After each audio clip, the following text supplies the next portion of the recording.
That's the finance, the tech, the law, and the legal and the consulting space. So essentially this afternoon, we'll try to roam around what are the things that happen in those spaces. We'll be listening to a number of professionals that will speak to it. What are the things that exist in those spaces? What is the future for some of these career paths? If you are intending to be in any of these career paths, what are the things you should prepare for and how should you go about your preparation? So to start with, I'm going to have, okay, I think we have the second speaker, Mr. Kunle Amida is also here. Please 1 second.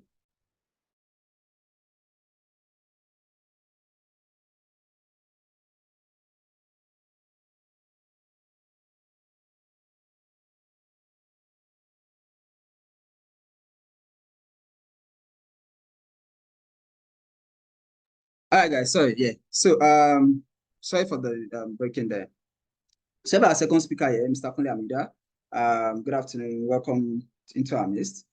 So, without much ado, I'll go into the just a brief recitation of the profile of the speaker, of one of the first panelists, Mr. Ahmed Oyelowo. So, I would, yeah, let me just do a brief introduction of Mr. Ahmed before we hand over the microphone to him to welcome him officially. So Ahmed is a certified Power BI data analyst, a certified Azure Enterprise data analyst, and a Microsoft Office specialist Excel expert. He has developed cutting-edge solutions for companies and trained over 90,000 people on Microsoft Excel and Power BI for data analysis and visualization. Through online self-paced and live instructor-led classes, he's also a Microsoft certified trainer and Microsoft certified educator. He currently manages Foresight BI and Analytics Global Solution. As a managing partner of Foresight BI, he helps clients derive immense value from their data. His passion is to share his knowledge and experience with others and to enable them to make data-driven decisions. Mr. Ahmed, can we hear briefly from you? Welcome into our midst. Thank you very much. Good morning, good afternoon, good evening. How is everyone doing today? I'm so happy to be as part of the group, and more so happy because I believe this is going to be the first one for the year. So, so I'm glad to be opening the floor for 2024. And it's good to see you again, Wakil. Awesome. Yes, boss. All right, nice one. Okay, so we'll go right into it with Mr. Kunle Amida also. Let me read a bit of his profile, and then we can also hear from him later after. So Kunle Amida is a partner and head of PwC Deals Advisory Practice. He's a chartered accountant and a CFA certified charter holder with over 18 years experience working with the public and private sector clients on complex transactions across Africa. He has led over 200 transactions supporting private equity firms, development finance institutions, and strategic investors to facilitate capital deployment into African enterprises. His broad expertise spans across numerous sectors, including healthcare, technology, oil and gas, financial services, consumer and industrial markets, power and utilities, telecommunications, etc. Kunle supports the development of finance profession through his membership of the CFA Society in Nigeria and mentors SME companies on how to prepare their companies for growth and attract capital from external inventors. Okay, I think that does it with Mr. Kunle Amida. Sam, I can see you. Can you put on your video and say a bit of what's us? Hello, hi. Good afternoon. How's it going? Yeah, it's great to it's great to be part of the program, at least the first, like the other speaker said, and I'm sure we'll be able to share quite a number of insights on the session today. So very happy to be here. Thank you very much. All right, you're welcome. Glad to have you here. Well, while we're waiting, I think we still have one more speaker to join us. Please, let me know, just notify me once we have our board so that we can recognize and then go right into it also. So again, just for context, between the two professionals that we've had that are currently present in our midst, that I'll be speaking to us this afternoon, there's a vast knowledge base. So I want everyone to feel free beyond the career part or just outside of all of the things that you have, the specific things that you have in mind. Just feel free to talk about your career, talk about literally any question that is bothering your mind. And I'm sure by Allah, we will be able to answer, they will be able to provide guidance as to specific questions that we have today. So I know I've done a bit of introduction for each of the speakers, but again, it's also useful to have them. There are some things that we'll miss out and we'll just be, maybe, or there are some interesting things that they would like to also share with us, especially about the undergraduate time when they were in school. They were juniors like us at some point. So we'd like to also hear from them. So we just do, again, it's not like an interview, because what I find here is tell us about yourself. And like, is it an interview session? But not necessarily. We just want to also hear from them. A few things about the background. So I'll just throw the first question at Mr. Ahmed Oyelowo, or Ahmed Oyelowo. I so that I just stick with that, especially for professional reasons. Okay, so Ahmed, thank you very much. Again, the first part of what we want to hear from you is we want to hear a bit of your background, where you had your undergraduate program, your first job after graduation, and what you currently do today. Just some sort of summary around that. All right, thank you very much, Wakil. And I would like to reintroduce myself, just like you have said, you know, so that you can hear it from me, because you get to hear it many times, and I like it to always stick with you. All right. So my name, one more time, like Wakil has said, is Ahmed Oyelowo. So the way I call it is a little bit unique, and is what sticks most to a lot of people from different trainings. They hear, hey, my name is Ahmed Oyelowo. You know, especially people that are not Muslims, they kind of like how I call my name like that. So I have a background in accounting, just like I believe Wakil also has a background somehow, maybe accounting or economics, I don't know. So, but I know he has a lot of accounting experience as well. So I started with national diploma from Kwara State University, and then BSc from the University of Lagos. And at some point in time, I was also pursuing to be a chartered accountant. But I think I'll probably speak more about that later on. I started with ACCA. Why? Because I found it a little bit difficult to get into, you know, to get my registrations completed with ICANN, because you know how the system can be in Nigeria sometimes, where there's going to be a couple of delays between your school sending your transcript and all those things. So during my BSc undergraduate, I attempted to, you know, register for professional exams. ICANN, that didn't work out. So eventually I had to, not like I had to settle for ACCA, more like I had to go with ACCA, and I was very happy with that decision at the time. And maybe, hopefully, I might be able to complete that journey later on, but I guess maybe there will be time for me to tell you the story about what happened along the way. That's if you care to know. So if you want to know about that, you probably want to remind me or ask me a question about it later on so that I can talk about it. So I think I probably want to share a little bit of work experience too, because I started out in banking as a customer service officer in one of those big banks in Nigeria. If you do a little bit of research, you probably find out.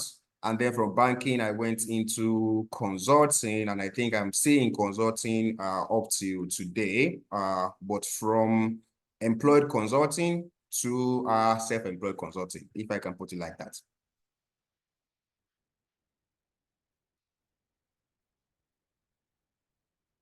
Okay, thank you very much. Thank you very much for that brief. Mr. Kunle, Ahmed, I should also use Kunle, so again, for professional reasons here. So yeah, over to you. Or just to be sure, what would be the first name so that we can get acquainted with that? No, Kunle is fine. Kunle, awesome. Okay, go ahead. Yeah, so over I think, so for me, I am just like, I think the other speaker's name is Ahmed, right? So it's, I started, maybe if I go back, I think I went to my university, is University of Ado-Ekiti. And I think the name of the school has been changed now to Ekiti State University. And That's where I went to, graduated many years ago, actually. And almost, I think it's about 20 years now that I finished from there. I did banking and finance, obviously. And from there, immediately after school, we had the service year, and almost immediately I joined Zenith Bank. I was with Zenith Bank in their funds transfer unit for about 14 months. And after that 14 months, I moved to KPMG, where I then started afresh again because the bank posted me to the north. I wasn't very comfortable, everything. So I moved back to Lagos and joined KPMG in the audit department. And after spending about, I think the first year in audit, then I got to hear about this exam called the CFA exam and the CFA program. And from then, I registered for the CFA program, and I think as part of the requirements in KPMG, you are meant to write ICANN as well. So that was a very intense period for me because I had to write ICANN and CFA at the same time. And it was quite rewarding as well. But after the first year in audit, when I passed my CFA level 1, then I moved from audit to financial advisory. And in financial advisory, we do corporate finance, transaction advisory, and restructuring type projects or work for clients. And I was with KPMG till I was a senior manager, and before moving to PricewaterhouseCoopers.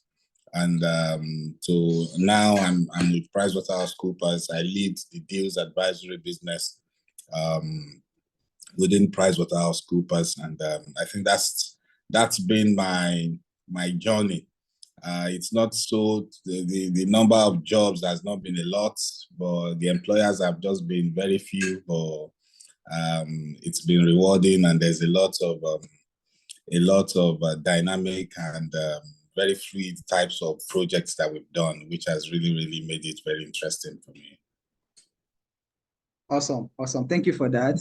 Not so many employers, but I would say a lot of quality in terms of value over the few employers. You're talking about KPMG and PwC. Those are international brands, and leading the deal advice is also something worthy in terms of quality and value. Thank you very much for that also. Let me stick with you for my next question. So again, I want to take you a bit back. I know you mentioned something briefly about Ado-Ekiti State University and then now X2.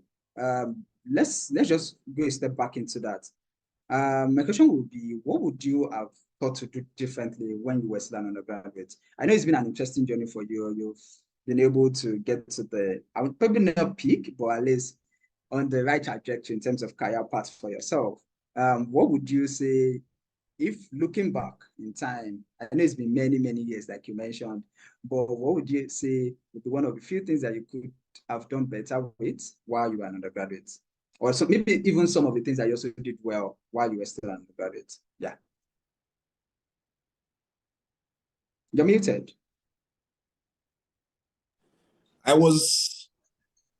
Awesome. I didn't take too many wrong steps when I was an undergraduate. Okay. Really. Obviously. And I would say what it is, because in terms of results, it was good. Really, I wanted to, at the beginning, I had wanted to go to Obafemi Awolowo University, really. And I think my JAM score, which I thought was high, but wasn't high enough for me to go in. And it was, so because I was below the cutoff point, then my second choice was, I think the other choice was, what's it called? University of Ado-Ekiti at the time. So I went in there at first thinking that, okay, let me just spend 1 year here. And then I go back to OAU. So I actually did jump again to go back to OAU. But I think the best piece of advice I got was like from my brother that there's no point repeating a year just because you want to get into a particular university. That I should just focus on getting very good grades where I am, and I'm able to sort out myself. So because of that, I then dropped the option in the second year to leave University of Ado-Ekiti and go to OAU. So I stayed there, and I think that was a very, very, very, very good decision that I took, because really it became, what he said was actually very true. Focusing on getting good grades has really shown that it was the grades that really mattered. And when I finished, it was because it was because if you have very good grades, it means you prepared yourself very well. I got my first job, I think maybe 1 month or thereabouts after NYSC or thereabouts. It wasn't very long.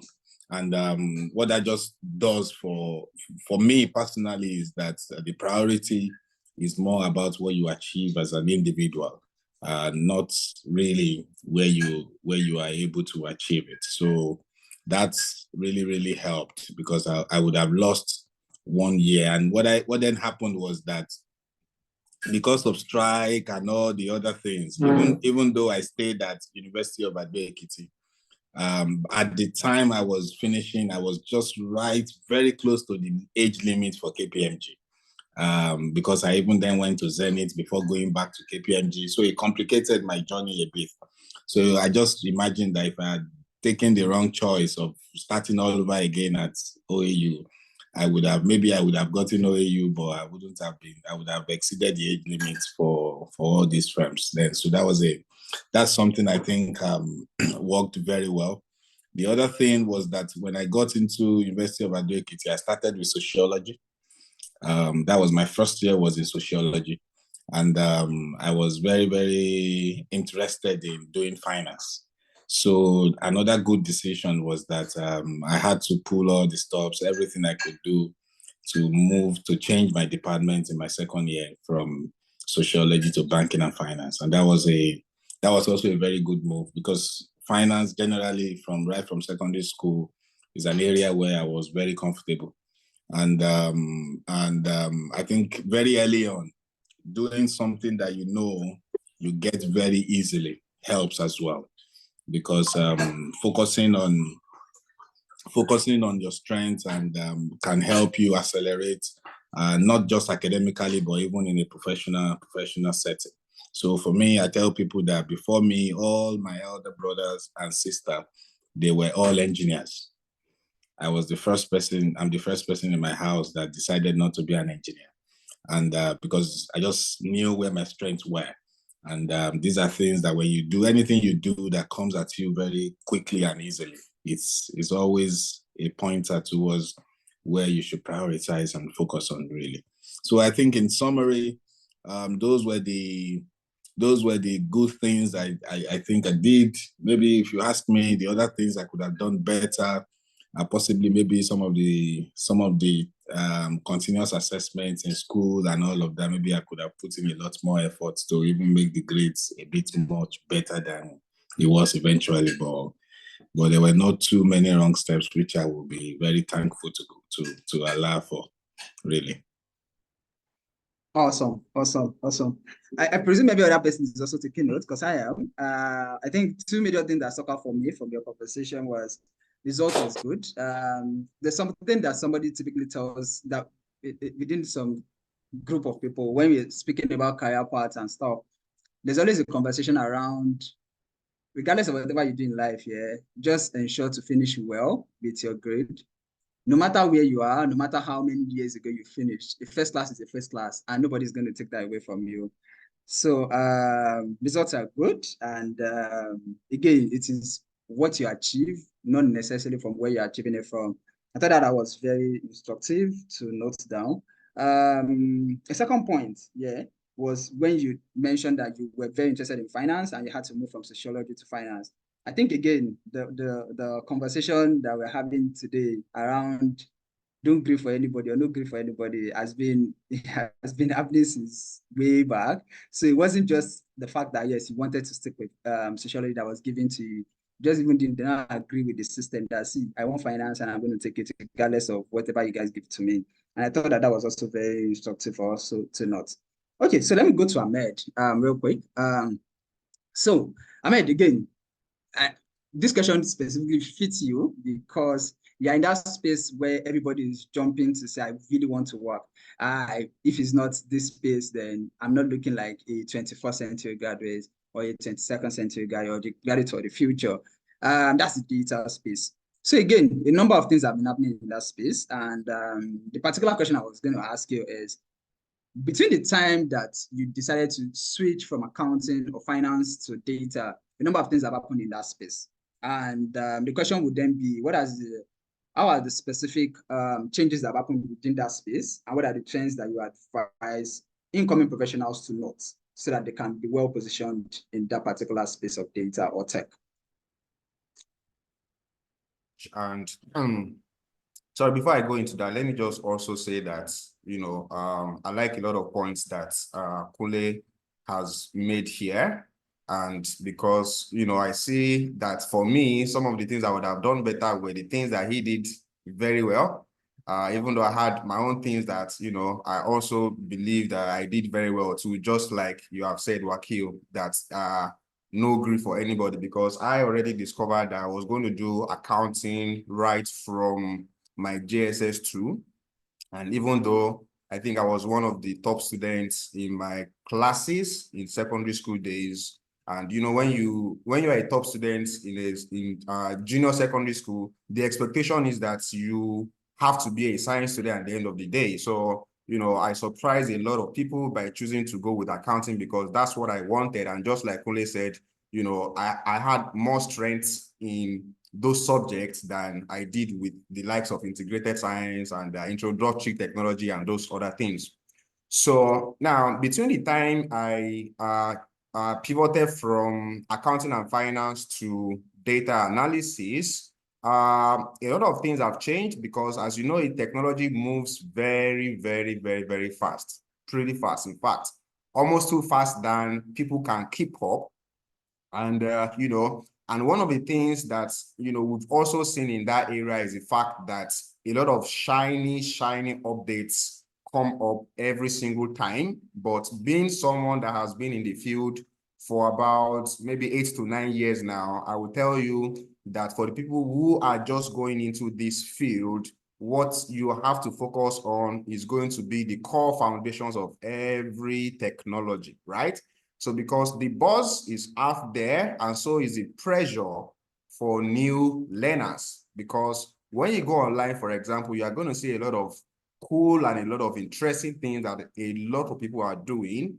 And you probably wonder when you will get to that level. And the only way you can really get to that level is for you to have a very, very strong foundation in the core technologies. Because, for example, these days we talk about AI, and AI also is something that is made possible by the foundation of information technology that we have had from, Charles Babbage or, whatever the name is. So in terms of what the trends are saying these days, I would say that back in the day, all we had was data analyst. And then at some point, we started trending with another career path that is called data scientist. So the data scientist career path, I would say before then anyway, before data scientists came out, all of those functions were still part of functions that were regarded as data analyst functions. But at some point, data scientist functions came up, and then more functions came up much later. So if you go to search on different career paths for data professionals, I'm sure that depending on where you look, you can get as much as 70 different professions in the area of data, depending on where you look, right? So, but broadly speaking, they all have the very same foundation, and the foundation starts from data analysis. So for anyone who is going into a field of data right now, you are going to do much better if you understand data analysis excellently well, because the more of data analysis you understand, the better you can be as any other data professional, because at the end of the day, what data analysts do is to put out information to the stakeholders that want to use it for decision-making in a manner that will make it easier for them to make those decisions. So if you understand that part, which is like the end product, because it's like when you are in manufacturing, for example, you know that a lot of things go on in the backstage of manufacturing. So before you take a bottle of Coke, so many things have happened, right? So, but the end product is for you to take that Coke and be satisfied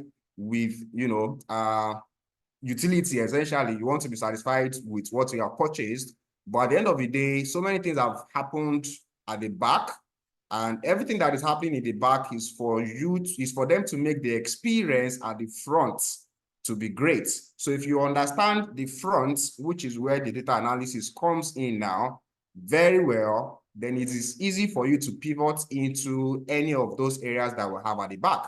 Because what has happened over the last couple of years is that we have seen that, you know, data analysis tends to be like the base for everyone, because after a while, 2, 3, 4 years in data analysis, you become so good that you want to try something new. Then that is the time for you to look at moving on to other levels like data scientists or data engineering, you know, and stuff like that. So just to put it in a wrap now, so many technologies keep on coming on now. So many different processes also are going to be coming up. You know, you don't have to focus too much on those shiny details, because the foundation is still the same thing for everything, and you know, it's not something that you can bypass. So understand the core foundations of all these things, and then it's easier for you to pick up any other update that comes up.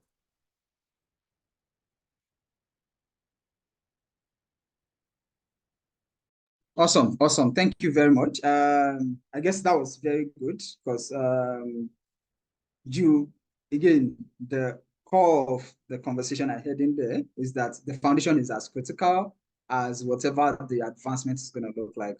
So as long as you have a solid foundation, you can always iterate and make better with whatever new trend is coming up within the industry. And I thought that was very good. I'm going to stick with you again for my next question. Again, I know you on a personal note, where we've had a number of engagements together. And I know that you enjoy, if there's one thing, maybe I should just quickly mention in here, if there's one thing that I know that you do, I don't know if that's still the case, but the last I checked, for whatever conversation that people do with students, as long as it is training a student, whatever you do in there was always free of charge, or has always been free of charge, regardless of whatever you're training any student on or a group of students on. I presume that's also still the case. I'm also putting that because you've also been beyond the physical engagement with people. I know you also run virtual programs, I think across Coursera. I'm not exactly sure now, maybe on Coursera or something for your programs. Now, my question is basically to say, within the data space, again, it's a buzzing space like you mentioned. A number of people really want to continuously get in there. People are doing a lot more fanciful stuff in there. And somebody that is just starting out today is like, there's a lot of pressure here. How do I even get to the peak quickly? My question is, how do you recommend gaining the necessary experience to move fast within this industry? All right, that's a very great question, because that's one of the issues that a lot of people have today, and that is how to move forward. People tend to get stuck somewhere along the line, and that's usually due to what I would call inefficient or ineffective learning methods. So now, when it comes to learning, a lot of factors come in that you have to put into consideration, especially in this day and age of digital literacy. So I think one mistake that a lot of people make is to start from YouTube. YouTube is not where you start to learn anything. Maybe if you want to learn how to tie gele or, you know, things like that, of course, very quick things like that, you can go to learn on YouTube. And even though there are some great channels where you are able to learn majority of these things from scratch and still do very, very well, you want to go to where you have the river for you to fetch water, isn't it? So that's why, like Waki was saying, Coursera is a learning platform that has courses in different areas. Udemy, that's why I have my course on Udemy.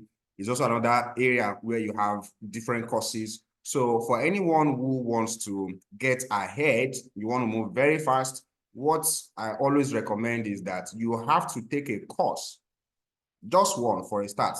Take one course from start to finish. That's, you have to make sure you complete that course, and whatever you have learned from that course, you are going to start to apply it through personal projects. There are a lot of personal projects out there. There are a lot of sites that offer different data analysis challenges that you can sign up to. I'll probably drop 2 of them. So let's say you go to, there is a Maven Data Analytics Challenge. That's one of them. There is also Enterprise DNA challenges as well.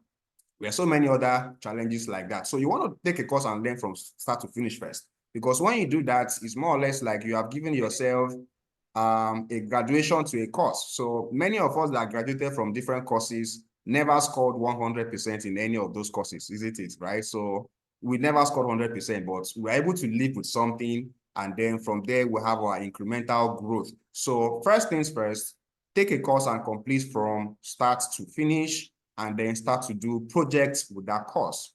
Thereafter, you will start to, look for some other supplementary courses that you want to start to take just to consolidate on the knowledge that you have. That's where, for example, you can start to take a look at YouTube, because in your course of running projects, you are going to meet challenges that were probably not addressed in the course you took, or inadequately addressed in the course you took. So that's the time where you want to take some other supplementary courses to, consolidate on what you have learned. Then secondly, depending on how far you want to go, it depends on how far you want to go, because, you might want to be like at the zenith of everything, like at the top. You want to be like a thought leader in your field, which is very, very possible within a short period of time.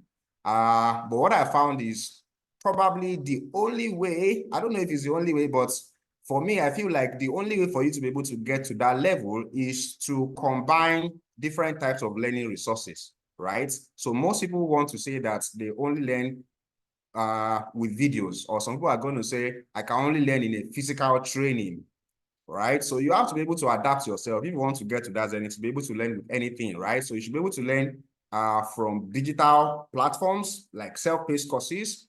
Then you should be able to learn with books. Books are very, very important. If you want to be at the top of that level, then those courses will not be enough, okay? So what I usually do is, there are always two books for everything you learn. I mean, there are several books, but at the end of the day, there are always two. Because if you think about it, there's always two of everything, even though there's always many, right? So, if I mention Cristiano Ronaldo now, what will you tell me next? Cristiano Ronaldo, what will you tell me next? With the Messi. Every other person is just the rest. If I mention Europe, what do you tell me next? America. Every other person is just, somehow there like that, right? So there are always two books for everything. So one thing I usually do for any new area I want to venture into is to find what are the best two books for me to learn from this area. And when I don't find one, my go-to books are usually the dummy books, something for dummies, something for dummies. So if I want to summarize all this in a simple sentence, for you to be able to learn very fast and go very far, without talking about getting into the career now, right? You want to position yourself somewhere where it's easy for you to get a career. You want to be that good, right? So you are going to take a course from start to finish, and then you are going to do your projects, and then make sure you have a book, for the subject areas that you are taking. And then that way you'll be able to move faster than most other people, because it's all about competition out there as well. So you want to be at the top of that competition. Awesome. Thank you very much. Thank you very much. That was good. And thank you for the summary also. So you've done a bit of my work for me, but I'm also going to give another work. So I like that you mentioned specific things with respect to the places that people could learn certain things, and some of the things that people could also learn with.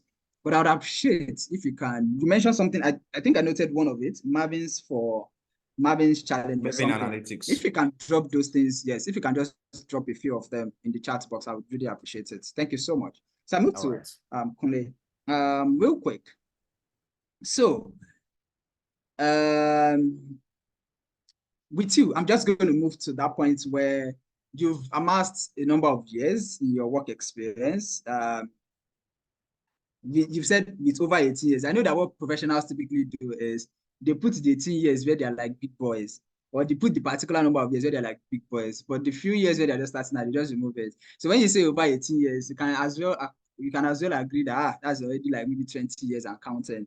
So I'm just going to speak to that with respect to what you do currently is deal advisory. And one of the critical skill sets in that space requires a lot of network.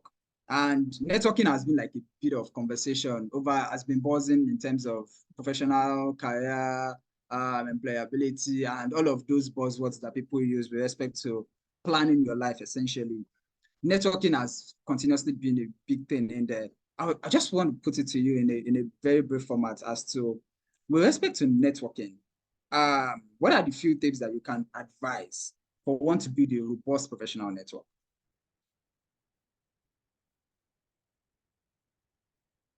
You're muted.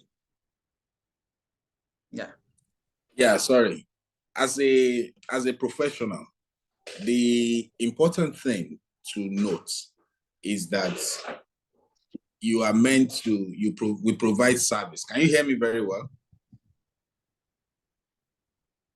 Yeah. Hello? Yes, sir. Loud and clear, sir. Okay, Yes, all right. So as a professional, your job is to provide services. So what I tell the people that work with me is that in most cases, you all through your professional journey, you would have met quite a number of people. And for us, because I work in deals advisory, we mostly work with the owners of businesses, the very senior people. And by working with these very senior people, if you create very good impression, it's something that can last you for quite a while. So for me, my personal approach right from when I started working is, the brand you have behind you is the brand, but you have to create your own personal brand, and your personal brand has everything to do with the quality of what you put on the table. And most people have this misconception that just by going out, going to parties and drinking and doing stuff, that's how you build network. I tell everyone that I meet that I disagree with it completely. Because if you look at Dangote is not going to give work to you just because you party with him. He gives work to you because he knows you can deliver. He can party with whoever he wants to party with. And what that means for me in terms of networking, it is not the interaction that is the start of the network. The very base or foundation of it is to have the right skill sets, making sure that you create very positive impression. And especially when you're just starting your career, you have to, the job already starts very early on, not because I'm going out to meet people, because every individual that I meet when I started my career, they are also now big people wherever it is they are. The big impression I've created many, many years ago is coming back in one way or the other to work for me, because if the guy has a problem, he can then call and say.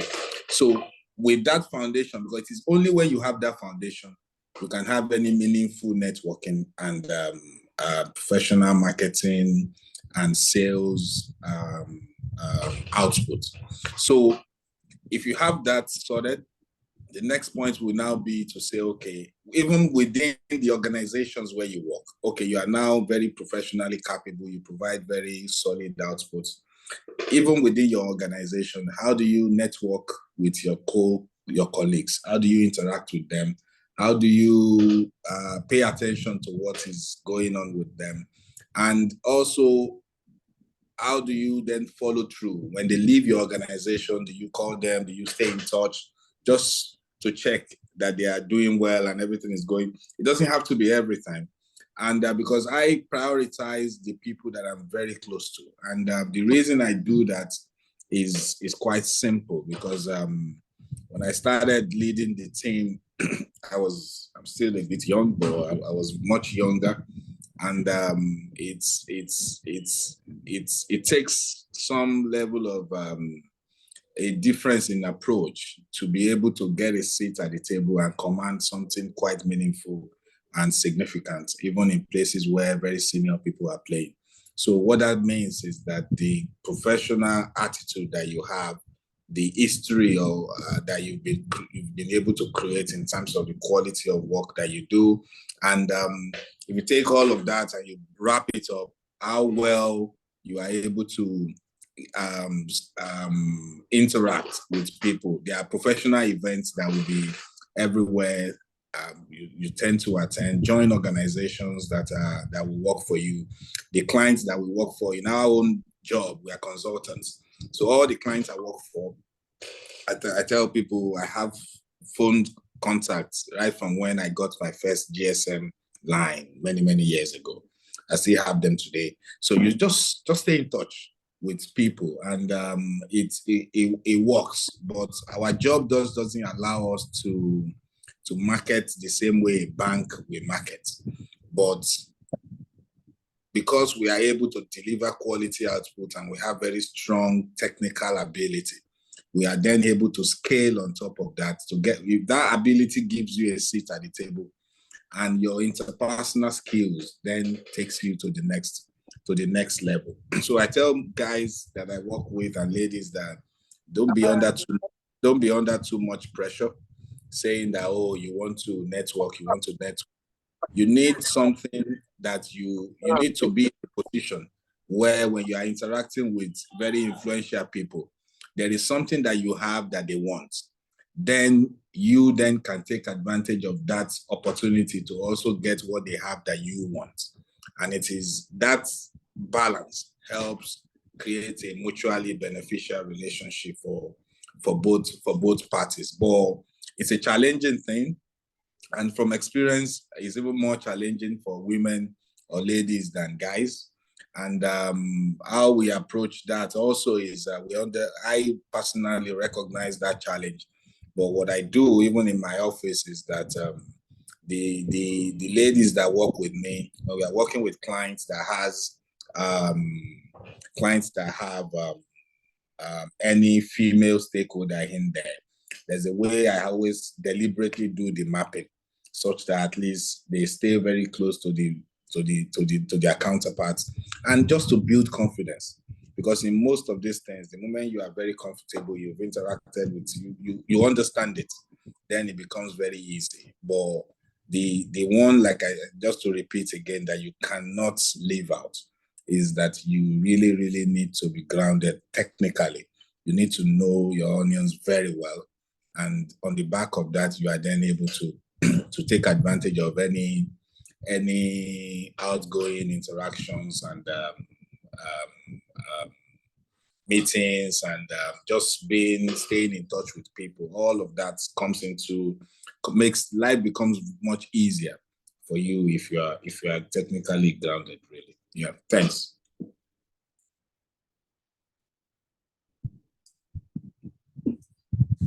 Okay, thank you very much. I think to summarize, because of time, so I'm trying to do a bit of summary now. So to summarize all that you've said, the point is to build your network so that you can build a solid network.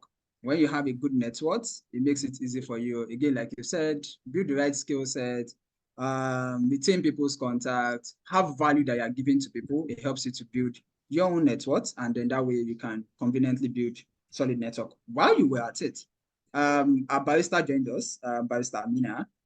She joined us on the call. So I'm going to do a quick introduction of her, and I'll allow her also maybe, just say a few things. Then I'll ask her one question. Then that would be because of timing, so that will be my last question to everybody, and then we'll then be able to take questions from the audience. But let me know. I'm going to drop a chat in the chat box here to know if people have questions. I still have a lot of questions. I'm enjoying the conversation. So if people don't have questions, I'll just continue asking my own questions. But that's it. Let me quickly introduce Barrister Amina. So Amina Ibrahim is a partner at Udoma and Belo, Osagie, where she manages the firm's Abuja practice. Her specializations are general corporate advisory, mergers and acquisitions, corporate immigration, and real estate matters. She specializes in providing legal solutions to clients, appearing before governmental agencies, legislative bodies, panels of investigation, and law enforcement agencies. She regularly interfaces with regulatory agencies on behalf of clients. She has a vast array of network in government regulatory agencies. Barrister Amina, welcome to our midst. Can you say a few things before we ask your question for the day? Good afternoon. First of all, my apologies for joining in late. I have been very sick and I wouldn't miss this for the world. So I said to myself, no matter how bad things are, I have to come here, and thank you for giving me the opportunity to be here. So it's a pleasure, and I look forward to at least the last bit of the interaction. And I think I myself have learned a lot from what the last speaker said. Everything he said was very spot on, and it reflects my philosophy as well, especially about the networking aspect of things. Awesome, thank you very much. Sorry about your health. We wish you speedy recovery. I'm sure we'll send you a lot of well wishes before we end the chat or the conversation this afternoon. Welcome once again into our midst. Again, we will not bore you with too many questions so that we can keep an healthy conversation with you. So just one quick question I have for you. I like your profile as to what you've done, especially regulatory agencies, and especially given the dynamics of the country that we all stay in. But the question I just want to ask you, and I think relates very well with what you've been able to do across your career path, is how do you stay motivated and inspired even when you face different professional, maybe burnout or plateaus or challenges at work? How do you stay motivated and inspired all through again, interacting with the government can be very tricky. So how do you keep your head afloat? Yeah. Okay, I think that's like a huge question. And obviously, I will not be able to give you all the things I have to say on this call. And I'm happy to share my email or phone number for anyone that would like to contact me afterwards. But for me personally, what makes me feel motivated is I'm generally a solution-driven person, which means I tend to focus on the outcome that I want from any particular task or assignment. And because I always have my eye on the prize or my eye on the goal, I would generally do whatever it takes, obviously within my principles and values, to attain the objective. So the idea is to always be a solution-driven individual and to ask yourself in any situation you're in, or if you're at the workplace, what problem am I solving? What solution am I given, and how can I be of service to the people that I'm serving? So if you focus on that, whatever struggle you meet along the way, it's a lot easier to navigate those struggles and to overcome them. And obviously, when you deal with regulators, it can be quite tricky at times, especially when you deal with individuals. And if you put that on top of having a personality like mine, because I'm naturally an introvert, then it can be that much more difficult. But if your mindset is fixated on solving the problem and finding a solution and serving your clients correctly, then whatever struggle you meet along the way, it's just, you don't see the problems, you just see the solution. And then you would do whatever it takes to solve the problem. And you'd become whoever you need to be at that point to figure out how to create a solution for your client. Another thing that would help to stay motivated is to invest in yourself, right? If you start, like the last speaker said, you have to see yourself as a brand. And if you see yourself as a brand, you have to constantly update your brand and polish your image and invest in yourself. And those two things, investing in yourself, staying committed to providing a solution for the people that you serve, and figuring out innovative ways to create solutions that you desire, I think would always keep you inspired, because you will not always be inspired all the time and you would always feel motivated. But if you don't care about motivation and you care about more fixing the problem, then you find a way to fix the problem.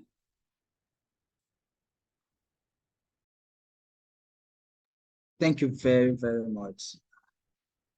Now I wish that you joined us a lot earlier. That was very few comments, but so many powerful words in there. Thank you so much. Thank you so much. Yeah. So again, you've also done that work for me around summarizing it. Goal-driven solution provider. Keep your eyes on the goal, regardless of whatever it is. Motivation will not come all the time, but you have to also have your own brand that makes you stay afloat. I can see so many questions dropping in, and I'm looking at time, and I'm like, okay, how do we go about this? So we try as much as possible to see as many of it as that we can take. And maybe some of the other questions would then be able to take them much later. But yeah, let me start with the first person. So I have Faiza Jaji. Thank you very much to our panelists. My question is for Mr. Ahmed. As a tech person, what advice do you have for a person who is not tech-driven? Tech is not just a thing, but all professions seem to be driven towards the use of technology. Ahmed, you can make it very brief, just so that we don't spend too much time, because questions are beginning to drop in a lot. All right. Great question there. And the first thing I would like to say is that, tech is not for everybody, first of all. So, because there are so many other fields out there, and people are thriving in those other fields. And, it's one of those things that I also would like to advise everyone here is not to feel external pressure, right? So you don't want to feel external pressure.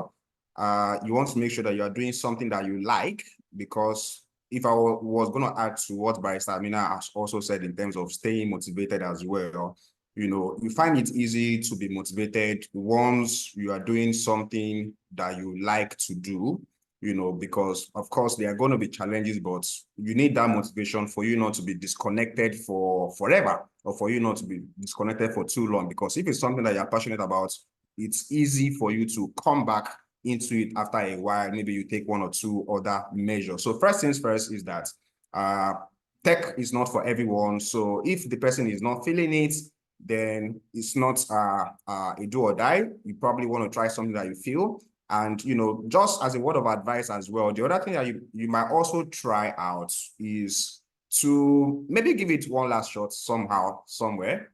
So I probably say that maybe I should offer, if you know the person personally, then you can reach out to me, and let's see if we'll give it one last shot, if I can put it like that. So let's give it a last shot, because one of those other things also is the fact that if you don't have good mentors or you don't have good trainers, just like some of us did not like mathematics, at some point we attributed it to bad teachers, but eventually it's part of our own faults as well. So it always has to be like a 50-50 thing. But then you need somebody that should be able to carry you along, to be able to spark that energy that you need to carry on. So those are the two things that I would say. Give it one last shot.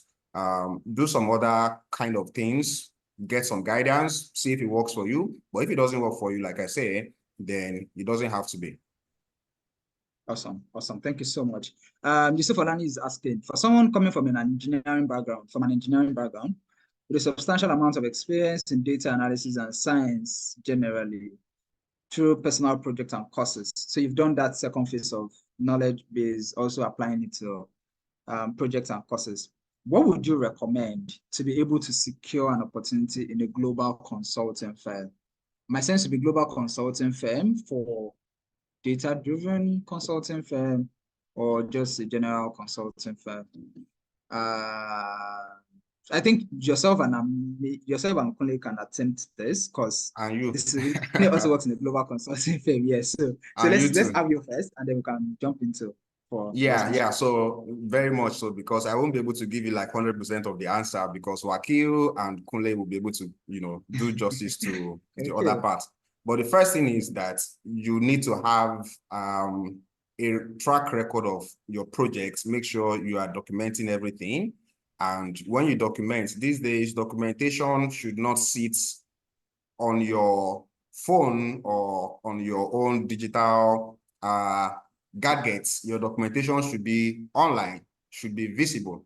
So you want to ensure that as much as possible, you are doing something that we call now build in public, right? So all those your projects, make sure you post about them, you write about them, and also do the networking part very well, because the networking can be a matter of attraction sometimes, and that attraction comes from when you put out those your projects, because it can help you to simplify the other steps that you need to take for you to get into those positions. So I'll leave Wakil and Kunle to do justice to the other part. Kunle, over to you. Over to you, Kunle. Yeah. Yeah. So I think the first thing, in a big practice, a professional services firm or consulting firm, there are multiple services that the firm typically provides. And as for PwC, for example, the firm is investing billions of dollars globally to upskill almost everyone in the firm as it relates to all of these types of new emerging skill sets around AI, around analytics and everything. So the first thing to do is to even know because it's not enough to just say, because that is a skill that is applicable in strategy, it may be applicable in technology, it may be applicable in finance, it may be applicable in deals, human resources, just to know what is the core foundational skill that you want. Is it pure technology that you want to do, or you want to do finance-related stuff or strategy? But all of these things require technology nowadays and knowledge of one of those emerging skills or the other, because they are around becoming the key differentiating factor. So I think by doing that, the next point will now be to say, okay, what are the requirements? For example, if you are more experienced, how do you cross from where you are into a different line of service? What I tell people, it may be very difficult if you don't have any relevant experience in technology, for example, to get into technology consulting directly. But at least you may want to leverage the experience you have to get into a firm, and while in the firm, you gather more skills and build yourself if you are a technology champion in deals, for example, you can start working with the technology guys on projects, not full-time, but you are working with them to improve your skills. And over maybe a few years, you can then transition fully to technology. But that's a more systematic and approach to getting in there. But it's just to summarize, you need to leverage what you have, but also be clear on the section of the firm that you are targeting and what is required there. Okay. Yeah. Thank you very much, Kunle. I'm reading through the questions now. People were okay. Okay, good. Sorry. Yeah. So people were sort of disguising before. I can see so many questions and I'm like, how much of this can we do? So what I will try to do here, I can see some questions that explicitly outside of some of the things that we've spoken about. The next question is supposed to go to Ahmed as to the challenges that you face in data analysis. The data analysts do other things beyond dashboard, and tell us how you started data analysis as a career. I think this is a bit more personal, so I'll sort of leave it a bit out for now, so that maybe Ahmed can respond to it much later. I see, quick one also, I see a number of people say things like, can you drop a contact so that we can reach you? I know with conversations like this, the questions are never ending. So we're going to continuously have people ask other things as we continue. So maybe I'll indulge our panelists to also maybe give us a way we can reach them, such that if you have specific questions or pertinent questions that we want to have from time to time, they'll be able to provide such responses. Remember, this might be a network, but you also have to be professional about it. So don't ask them questions like, where did you find your wife? Where did you, I don't know. So those type of questions will be out of place, but just ensure to keep it as professional, as simple as possible. But yeah, the question I was going to leave next is, no man. So somebody has said, also I find it, okay. Well, these questions, how many of you can we do? Okay, so let me ask my guys here. Hassan and Shakira, how much time can we do extra from this? I think I'll appreciate that extra time so that we know how many questions that we can pick. But while I'm waiting for the response to that question. Yeah. I'm looking for a question that is a lot more generic that can benefit a lot of people. So I think there's something about networking in here. So I'll leave that to Kunle. So he said to Mr. Kunle, you said keeping in touch with colleagues even after they leave the organization is really good for networking. But how do you do that, especially when you have so many people? Also, I find it difficult to speak to people in public places. How do I overcome this fear? Okay. Yeah. Oh, so I think there are with colleagues. The important thing is when you're trying to acquire a skill, it is good to have some people that you can use as guinea pigs to test how you are evolving as in your journey. And those people that you are close to, they are it's quite easy to make mistakes when you are interacting with them. So when they've left your office, it is always very good to stay in touch, because if those are people that have seen your capabilities firsthand. So when they get to new places and there's a need for those people that maybe they require a service that you provide, it's very easy for them to recommend you. And I personally have benefited immensely from the relationships I've had in my career, either because it's even the foundation of so many things that I've benefited from. So you can't go wrong staying in touch with people that you've been very close to in the past. So that has to be priority. And the way to do it is just to maybe my own strategy, in your calendar every day, have 1 or 2 slots in there that you just have permanently, that is just for you to use in reaching out to people. And it's always very good to have one close to evening when people have done most of their work, maybe around 5 to 7 p.m. or thereabout. They are trying to relax. Then you can place calls at that time. It's always well received.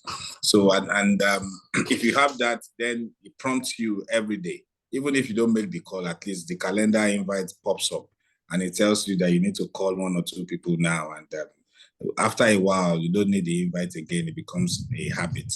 And I think with being able to speak in public, there are books about this, actually. There's even one Harvard Business Review publication that I like around October last year. No, was it October or July last year?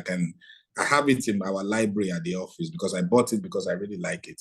It's a very special review that talks about how to network, even in a social media age. I think I asked one of my colleagues at the office to scan it for me because we used it at the office. If the organizers reach out to me, I will be back in the office towards the end of around middle of the month, around 17th or 18th or thereabouts. If they reach out to me, I can share that at the scanned copy with them. It's quite good with some of the leading questions that you can ask in different scenarios when you meet people at conferences, at different places. It's very good. So, but there are so many books that helps. But after a while, when you practice, you build confidence, and then it becomes a bit easier. Okay, I'll stick to the general questions. So there's a question from Ibrahim asking, my question is, as a student who is interning, I'll just leave it as interning because maybe it's an audit firm or in any other type of company. How do we measure our progress? I'm going to ask Amina this. So let me just read it out one at a time. So first, how do we measure our progress? Sorry, quick one before I go into the details of the question. For my panelists, how many more minutes can you permit from your time? Because I know it's a weekend and people also need to rest. So maybe about 5. Can we have extra 5 or 10 minutes just so that we round up with that? Yeah, that's fine for me. Awesome. Yeah, awesome. Good with that too. Awesome. Okay, so we'll just stick with the higher band, like the 10 minutes. Okay, so again, Amina, if I'm working as a student, how do we measure our progress? How do I probably navigate into the corporate world? So if you're just getting into the corporate world, and what are the very important skills to do this? Last question is very important. When do you say goodbye to a workplace? When do you say goodbye in terms of retirement or in terms of resignation? I think this would be interesting conversations. But yeah, so I mean, I can go for it. That's like 4 or 5 different questions. Yeah, 4 different questions. Yeah. If I Maybe I forget should take any, it one at a time. Maybe I should take one one at a time. How do we Awesome. measure So first, progress? how do you measure progress as an So intern? for me, or I just tend not to fixate on measuring progress like as if it's a fixed thing, because life is fluid and ongoing, and sometimes the journey is actually greater than the destination. For example, I would tell you my own personal story. When I got employed by my firm, I was probably one of the maybe only of one or out of 2 Northerners. It was never in the cards to become partner. I think I'm the first Northern partner ever in the firm. I'm probably in all the magic circles, maybe one of the very few. So progress for me at that time would have been making partner, but it was never like the ultimate goal. It was more about what am I creating, what value am I creating in the office, and how am I solving problems. And so that for me was always the focus. I wanted to be a solution-oriented individual. I wanted to find a problem that I could solve for the firm. And ultimately, that led me to the current position that I'm in right now. So sometimes, and I remember when the partnership was announced, right? Everybody in my office were ecstatic and everybody was jumping up and down, except me. So it was never, for me, it was never about arriving at a destination. It was always about focusing on finding solutions and creating value for the people that I work with and being useful, a useful addition to the group that I'm in. And so if that's the way you measure progress, then that's fantastic. But if progress to you is about arriving at some destination or achieving some accolade, then you find that when you get that accolade, it can be very empty and it may not be that fulfilling if you're somebody like me. And so I would advise that you focus more on the value that you're adding. Wherever space you find yourself, add some value to that space. Wherever you are, find a problem that exists within the company that you're working with and try to solve the problem. Ultimately, everything that you seek would come to you. That's what I genuinely believe. And so what I would advise is focus on enjoying the process and fixate less on what you're trying to accomplish. And you're only as good as the last problem that you solved, right? So anytime you solve a problem, that's when you're good. The next, if you flop the next time, nobody cares about you. So focus on creating value and focus on finding solutions, unique solutions to problems. And eventually the progress would come, you would be recognized and you would accomplish whatever goal that you seek to accomplish within that organization. And all of the doors would open up. That's how I would describe it. And sometimes you can find that the journey is much more gratifying than arriving at a destination, if you will. I think that's the first part of the question. What's the second part? Yeah, so I'm going to combine question 2 and 3 together because they are somewhat related. So it says, how do I navigate into the corporate world, especially the necessary skill sets to do that? Oh, so I often go to seminars or attend sessions like this where people will tell you you have to network, you have to have mentors that would hold your hand and sort of like propel you to the next level, because these mentors assumedly have achieved what you seek to achieve, and they would probably speak about you in rooms where you're not present. All of that is fantastic. But in my own personal journey, I've never been a great networker. Social events are not my thing. So if you're one of those people that is network challenged, do not fret. I think what is important in the workspace or in becoming a successful person in the workspace, what has worked for me is 2 things. One, you have to learn how to communicate. Communication is vital.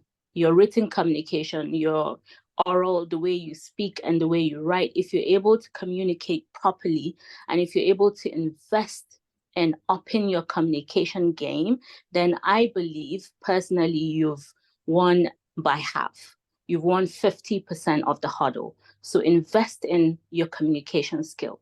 Know how to write well, know how to speak well, know how to present well, because communication is one of those skills that would forever be valuable in the society. Because no matter how good you are or how talented you are, if you're not able to communicate that talent, it will be lost. So invest in your communication skills, write properly, know how to speak well.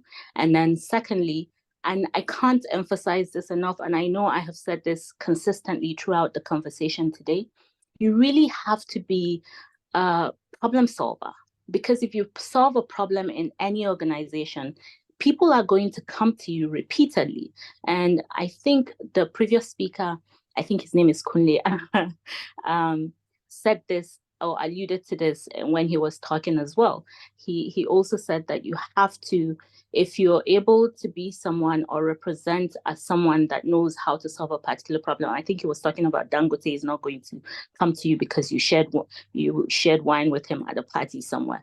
He would come to you because he believes in the skill set that you possess. So it's the same thing. If you possess a skill set that is solution driven, that is problem solving oriented, eventually people would find you.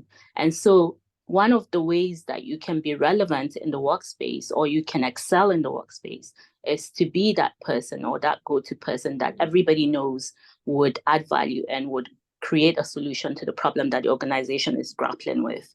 So if you're always finding problems within the space that you're in and providing valuable solution and adding value to everyone around you, eventually you would succeed and you would thrive in the space that you're in.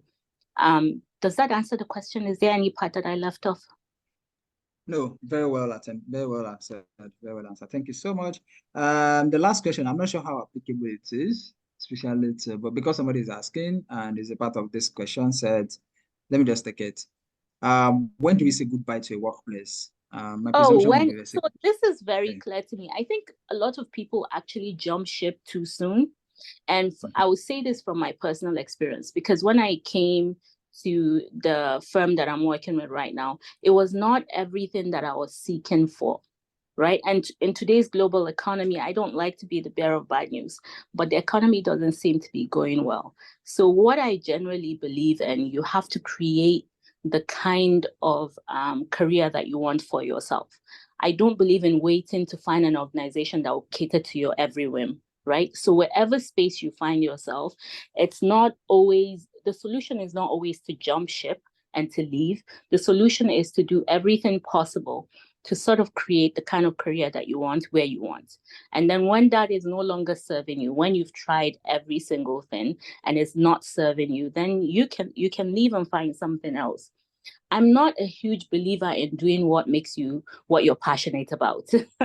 I don't believe in passion because passion will not put food on the table. For me, I don't. But there's certainly arguments for people that believe in doing something you're passionate about.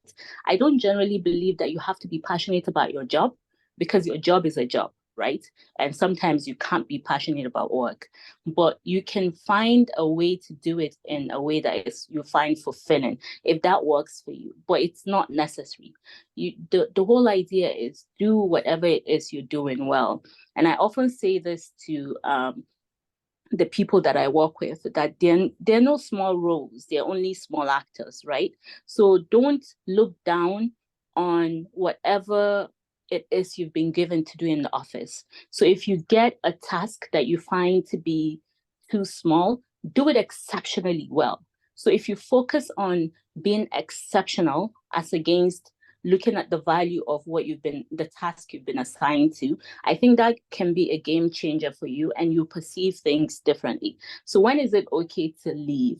When you probably don't find that you would ever attain the objective, your own personal objective, and you've tried everything possible to attain that objective and nothing is forthcoming, then it's okay to look elsewhere. But don't look elsewhere with like a rose-tinted glass and think that you're going to suddenly go to this next place and magically everything would work out. It's possible that it could, but if you have the mindset of always jumping ship midway, you may never arrive at that point. But if you have the mindset of you are everything that you seek and wherever you are, you can create that. And for me, working has never always been about financial gratification. But because I have the mindset of adding value, eventually the financial aspect will catch on. So you have to I guess for me, what would work, or what I would say to people, is to change the orientation. Money shouldn't be the only thing that you're seeking. Instead, value creation should be what you're seeking. And if you invest in yourself and seek value creation, eventually the financial benefit would catch on. And trust me, when it does catch on, it will be worth it. Awesome. Thank you very much. If it was a physical setting, we should clap for you. So we're going to round up here because of time. I'm just going to think about maybe 60 seconds just to have final words from our speakers. For all the questions you're unable to answer, we'll try to take note of them and maybe provide solutions or responses at some point during the course of the program. But here, let me start with Ahmed. Ahmed came in first. Yeah, so Ahmed, just final words, things that we can take away with as we conclude this conversation. All right, thanks. So I think we've all learned a lot. I personally learned a lot as well. I feel very much like a mentee to Barrister Amina and also Kunle today. All right, so what I would say is that as we continue to strive for better things, we always like to seek for progress in everything we do. Because as an education person myself, I will encourage that you should never, ever stop learning. And also, while learning, make sure that you don't run away from the big challenges. Why? Because those challenges are what you need to get to the next level.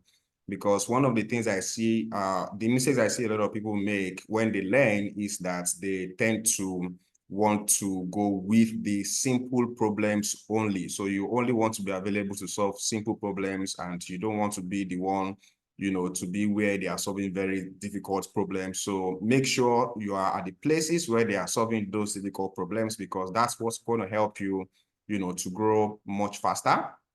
And in doing that as well, I would also just add to that if you are learning like a technical skill or any other skill, I think all skills are technical.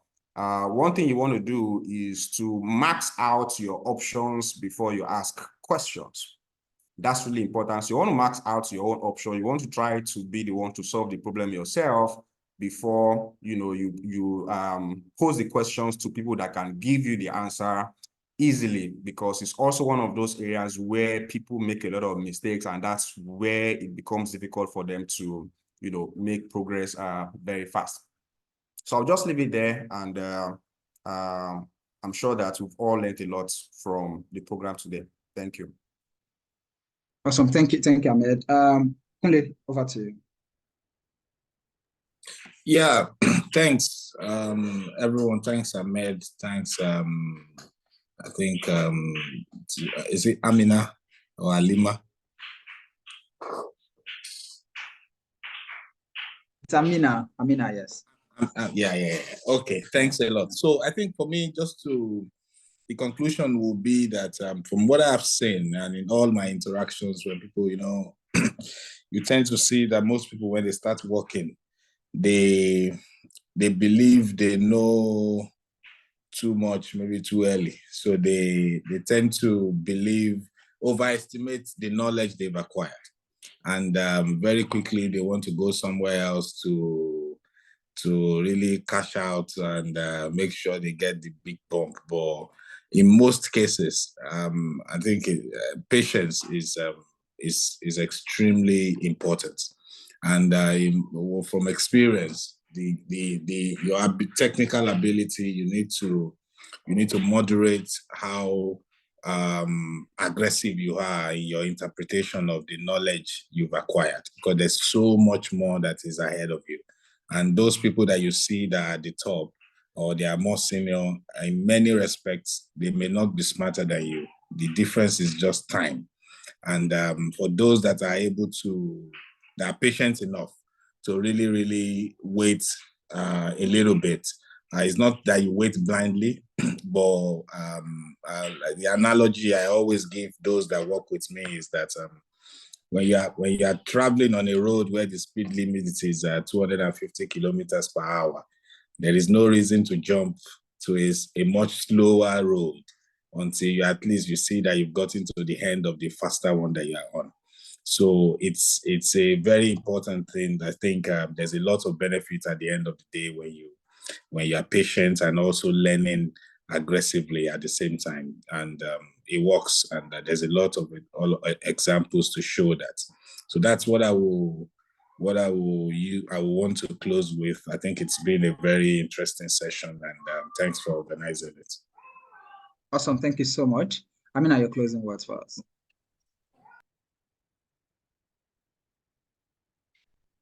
Amina, over to you.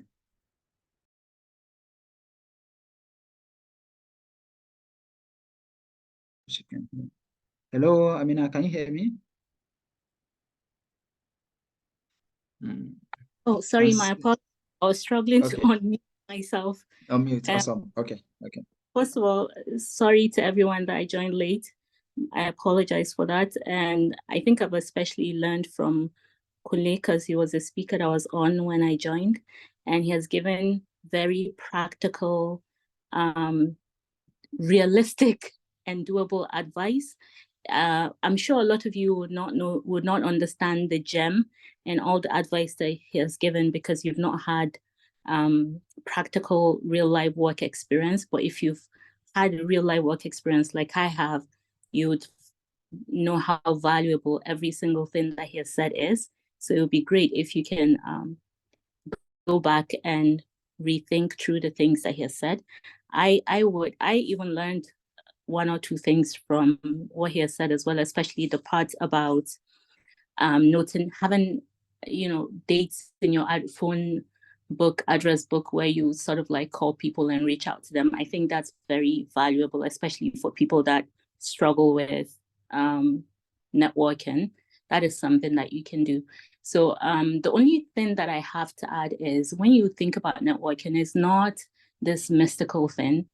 You should also think about networking up and networking sideways, which means you can network among your colleagues as well. It doesn't have to be somebody bigger or better than you.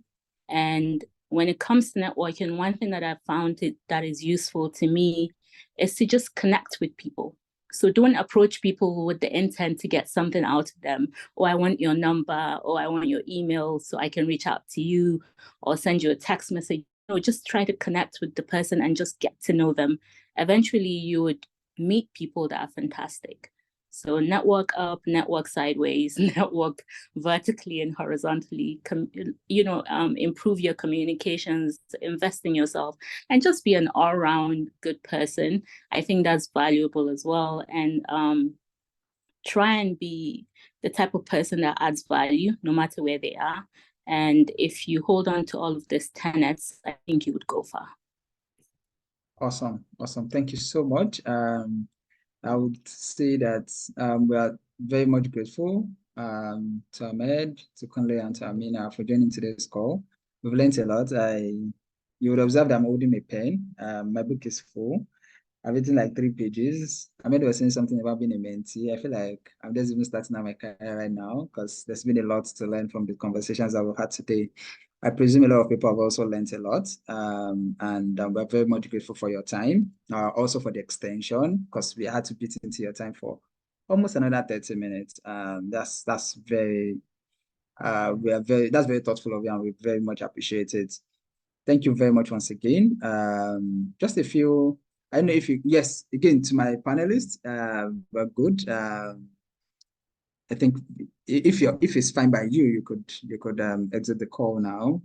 We're not necessarily holding you any longer. We just have a few announcements before we eventually all go. Again, thank you so much, Amina, for joining us, regardless of the health condition, and we so much appreciate the time that you've spent with us. Okay. Okay, thank you, Ahmed. Also, I can see your comment. So a few things, just a few announcements to the audience.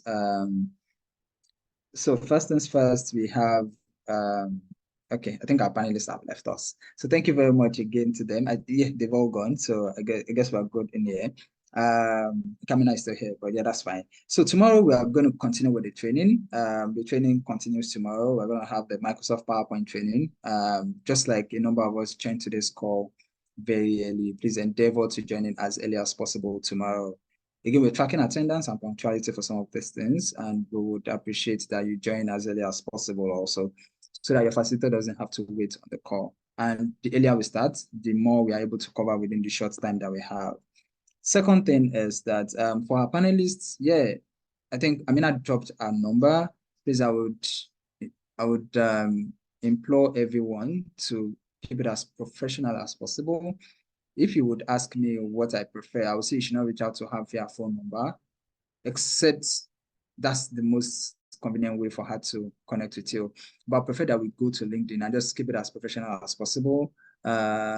Just reach out to them via LinkedIn, send a connection request to them. In a way, you're also sort of building your network.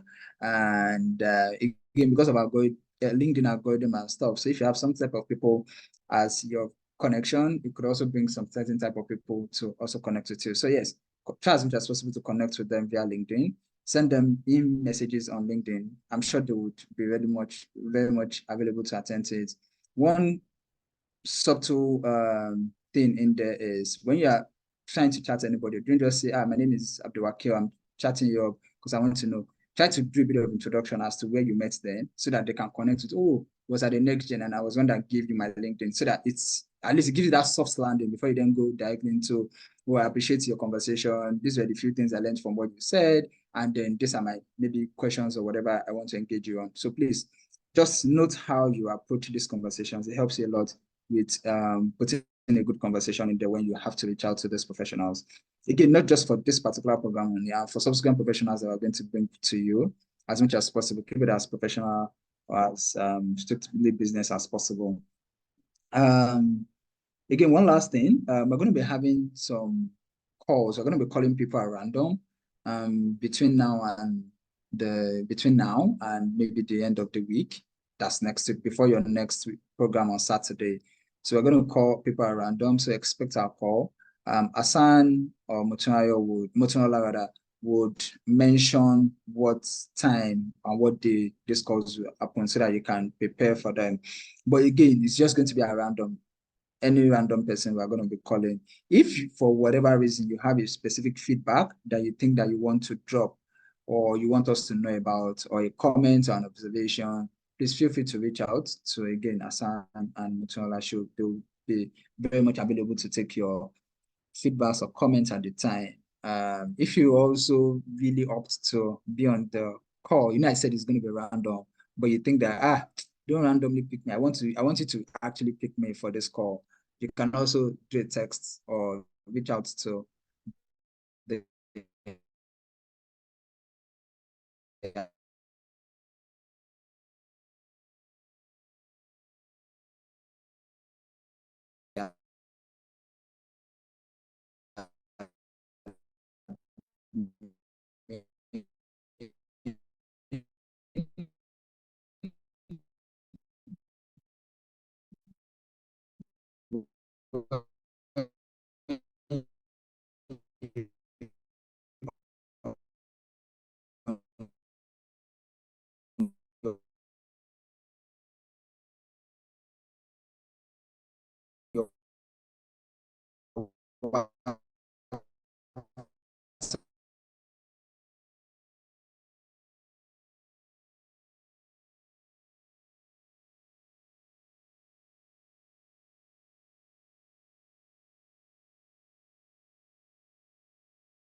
Okay, I gotta look down for a bit. I don't know if anyone was speaking before I joined. Motuala or Hassan? No. Not at all. Go ahead.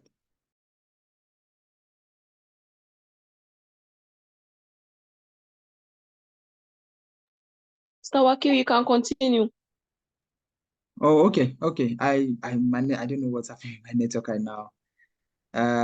Okay. So yeah, I presume we've made all the necessary announcements. I think subsequent conversations or announcements or comments will be dropped on your page. Just like I've mentioned, if there's anything that you do not have clarity about, Hassan is on your WhatsApp page, Mutuala is on your WhatsApp page. Please feel free to reach out to them.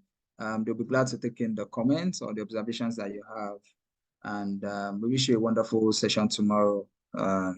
Again, just because it's going to be PowerPoint, the important thing is for all of us to, if you do not have a laptop, it's fine, but just at least you can get a laptop from a friend. Again, just for tomorrow's session. A laptop that has PowerPoint installed on it so that you can have a very good session with the PowerPoint facilitator tomorrow. I wish everyone all the best. Again, closing remarks, you can put on your session, you can put on your video to say a few words. You could drop it in the chat box. You see everybody tomorrow. Assalamu alaikum wa rahmatullahi wa barakatuh. Wa alaikum salam wa rahmatullah.